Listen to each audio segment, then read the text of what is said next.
Hey guys, welcome back to the channel. So today we got another shop talk video, and this topic is going to be, is your tool vendor ripping you off?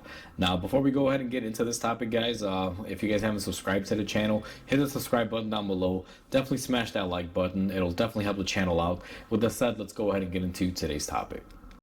Today's topic is going to be, is your tool vendor ripping you off? Now, in short essence, guys, I can answer that question just for about a majority of you out there. The answer is quite simply yes, you are getting bent over backwards if you're purchasing from a tool vendor. There's no doubt about it. If a tool truck rolls up to your shop and sells you tools, you're paying a premium markup. Some of it is convenience, some of it is just, ego as far as what kind of tools they're selling and the name brand and things like that. But for the most part, if you're buying most tools from a tool truck or a tool vendor, you're getting ripped off regardless of the fact. Now, a lot of stuff has changed in the 15 years that I've been a mechanic. I started in this field, I want to say in 07, 08, somewhere around there. And basically the only places to really buy tools back then, not that the internet wasn't a thing, because it was, but we didn't really have a lot of the good stuff like we have today, where there's a bunch of independent tool companies online.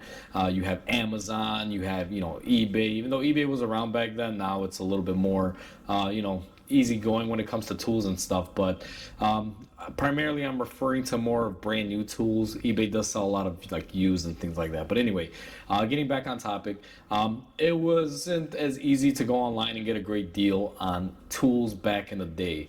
Now, when I first started off, a tool vendor or a physical tool store or some sort of store that sold mechanics tools was your best bet to go and buying equipment and tools for work, your toolbox, your shop, wherever it is that you were purchasing tools for. I primarily bought out of the tool truck. I also would buy out of Sears, the tool center. They had gear wrenches and things like that, and I never really bought anything online. I guess you can say I was a late adopter to it. I started buying tools online, I want to say back in 2016, 2015, somewhere around there. And the main reason why I even went online is because I found that a lot of the tool trucks, when I took over my shop and I opened up, they didn't have a lot of the shop equipment on hand. They would have catalogs. And if you guys have ever been through a catalog for either a tool vendor or even a parts vendor, you'll find that they sell shop tools at enormous increases. I mean, to give you guys an example, a transmission jack that I bought off of Amazon for $200. If you bought it from a tool vendor or a catalog from a parts store that supplies tools for shops, you're gonna be paying like 400, 500 bucks for the same brand. They just, take a picture of the same exact tool and slap on another 200 bucks just because they're selling it to you.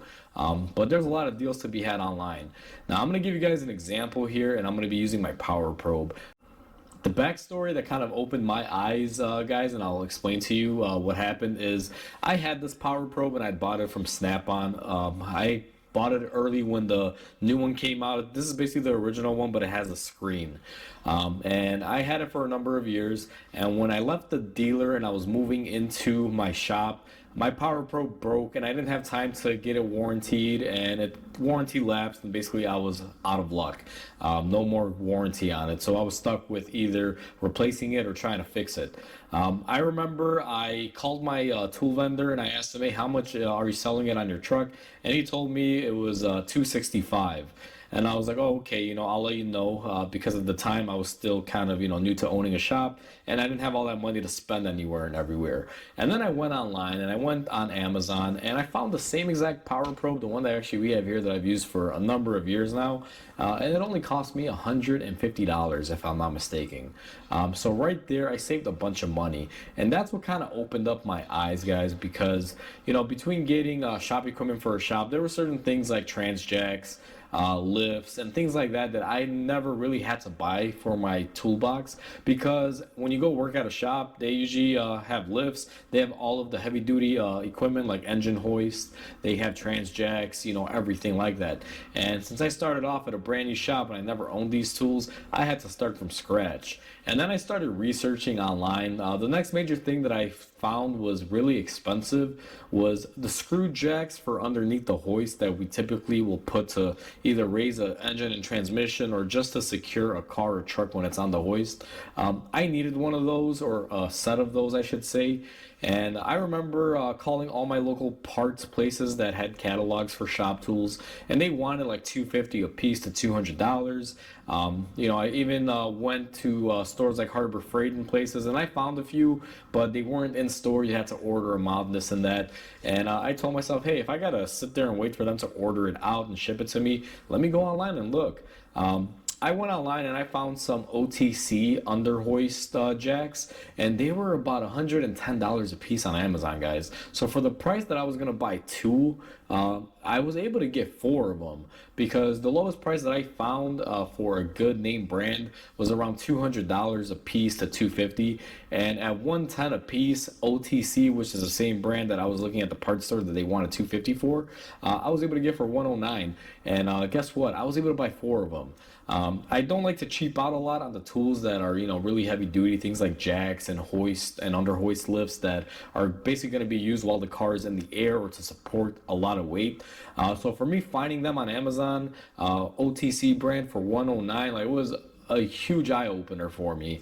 My Power Probe, gave me an idea of like, hey, maybe I should look online. But after I bought those undercarriage hoists, my mind was just opened up and blown, and I was like, you know what?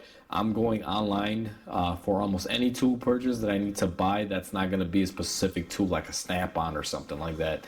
And I'm always going to do my research. And what I found today, guys, is that you can save a lot of money by online. I mean, I probably saved myself thousands of dollars, buying through Amazon. Now, realistically, I buy mainly through Amazon, and Amazon will have other sellers. There's websites out there like JB Tools and places like that that actually do have good prices as well. But all of them sell on Amazon, and they give you pretty much the same price. My main reason for basically only using Amazon, and I've covered this in another video, I'm not going to get into too much details in it over here, is simply because if you buy it online from an outside website, yeah, you have a return window and you have support for what you buy, but sometimes it depends. If there's 10 different websites you're buying from, that's 10 different policies to deal with, versus if you go on Amazon, even if let's say a certain tool seller that has their own website is selling them on Amazon, usually they have to abide by Amazon selling terms, so you only have to really remember one policy and deal with one company, which it works. And typically you do find a pretty good price. As long as you do a little bit of searching, you will be able to find what you're looking for at whatever price you need. Typically, not always the case, but a majority of the time. So that's basically the more important thing that I want to stress in this video, guys. If you guys are only buying tools off of a tool truck, whether it be convenience or just the whole thing of you don't trust online shopping, I'll tell you this: definitely open up your eyes and open up your mind, and look online, look on Amazon. Sometimes if you're buying a gear wrench ratchet on a Snap-on truck, it might be $60-$70, which is still a pretty decent price for a wrench. But if you go on Amazon, you may find a set of 3 of them for $75. And that's the type of thing. You can use the same amount of money or save money. And if, let's say you save money, you get a great deal. But if you use the same type of money, let's say you paid $70 on a Snap-on truck for 1 ratchet, but you can get 3 for $75 on Amazon. I mean, you spend more money, but you're getting 3. You're getting a set. I mean, that's great for $5 more. Who'd pass that up? Or you may find the same item for half the price, and that's all you want, and you pick that up. But definitely look online. There's major savings to be had, guys. This tool buying experience isn't just basically on a truck anymore. Now, if you're looking to buy Matco, Max, Snap-on, these higher brands, obviously you're not going to be able to find those online unless you go to those dedicated company websites. Or go on a tool truck. But if you're looking for gear wrench and KD tools and SK tool, Lincoln Electric, OTC, like the name brands that have been around for years that aren't necessarily just a franchise type thing, you will be able to find those online and on Amazon, and you'll get amazing savings, guys. So definitely take that into consideration, because a lot has changed throughout the years. In the 15 years that I've been in this field, I went from only brick and mortar stores to tool trucks to now online and everything, and you can pretty much buy almost anything for a shop or mechanic tools online. And that's a great thing, guys. A lot of deals to be had, a lot of money to be saved. So hopefully you guys enjoyed this video. Please comment, like, and subscribe. It definitely helps the channel grow. I hope you guys have a wonderful day, and I'll catch you guys on the next video.